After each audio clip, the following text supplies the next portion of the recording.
ce lo pone hasinira birfe che thek long le lane muma nang kam hona vede penke ki turbonga chiklo nang manlo klolin anim ve ave ke thek lo ing ting siring nang manlo ne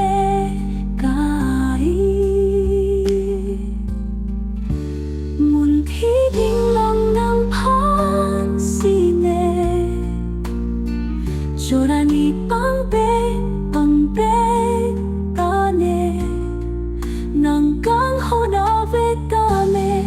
jadi ve ng phan sine one ka ching hona pa vang thanam ne tuna sing ve jadi ve ng phan sine Judam tanga senka lam chak cheti alam the bipo sinang ave ne tung nang sing vele